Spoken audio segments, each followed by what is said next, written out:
Hi, y'all. I'm doing my book review on Leaders Eat Last by Simon Sink, and that's Sinek. A very, very, very good read. A lot of information I pulled from this book, I was actually able to apply to my own leadership journey, current, and kind of review my past roles to see exactly why I approached each situation. I will say what I liked about this book was it put a name to what I do and already and what I feel is right. And it kind of lets me know that I'm not alone, that my perspective kind of ties in a lot with what makes people successful. Personally, I do believe that people are the most expensive piece of machinery that we can own, not necessarily own, but have. I shouldn't use the word own, but have when it comes to organizations. I mean, you can purchase a computer, but if you don't have that person there in the industry that I work in to work it or use the systems or talk to your customers, then it's absolutely pointless. So for me, people are extremely top priority and the most important asset that we have as an organization. And what I liked about this book was that Sink and I shared the same perspective. In this book, he gives us examples of empathy based leading. He lets us know that safety is definitely a key concept in an employee giving you their absolute best.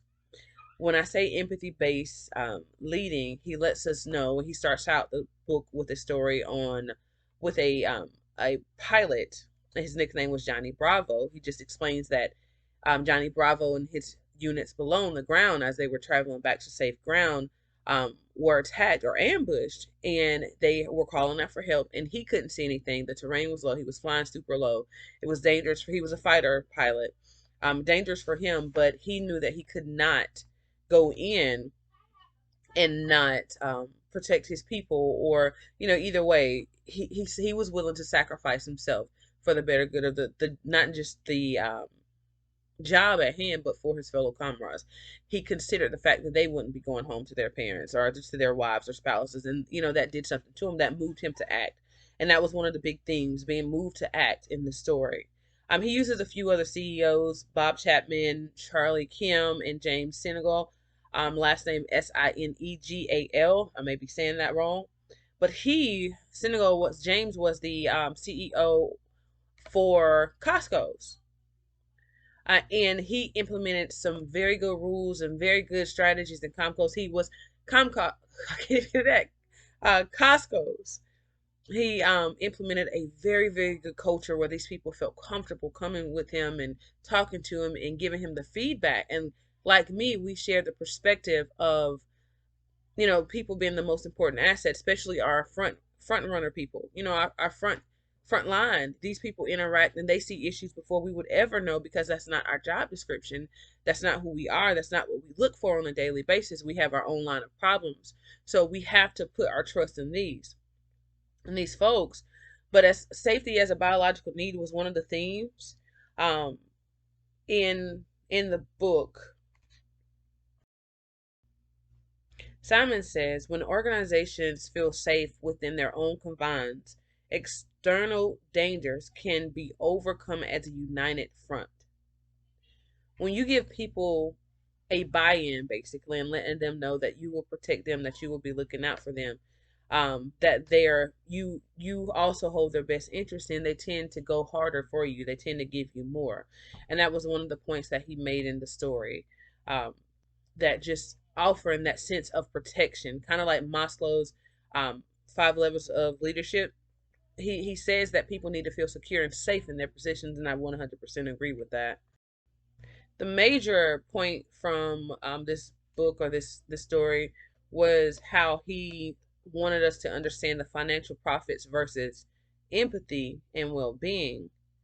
Um, he emphasizes the roles in establishing a foundation for a positive workplace, and that empathy can elevate the quality of work for employees, which we know is true. When they feel like you care about them, they'll care about you. When they feel like the organization cares about their well-being, then they'll care about the organization's success as well. It becomes personal for them. He makes it personal by saying, hey, this is your investment, this is what we're investing in you, what are you going to invest in us? It's kind of a give not a take situation, which makes this realistic. um, and one of the quotes that I like and I took away from the stories was, before there was empathy at the company, going to work just felt like work. And that's absolutely true. That's absolutely true. How many times have we walked in these doors and we dreaded it? We weren't looking forward to it. We've been in situations even when we may not like our job, we like our people, right? I know my team is the reason I walk through the door every day because, yeah. So I can definitely relate to this. We need to make sure that these people understand that they are a part of us. We are a part of them. Simon says that empathy is not simply a notable idea to aspire to, but a necessity that can affect a company's tangible success, including its profits. So for companies that are profit driven, like the CEO of General Electric, Jack,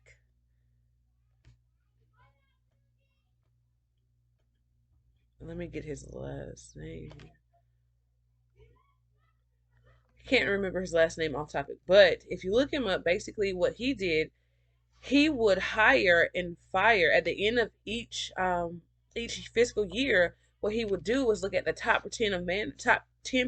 I'm sorry, the bottom 10% of managers, and he would fire them. So people performed out of fear.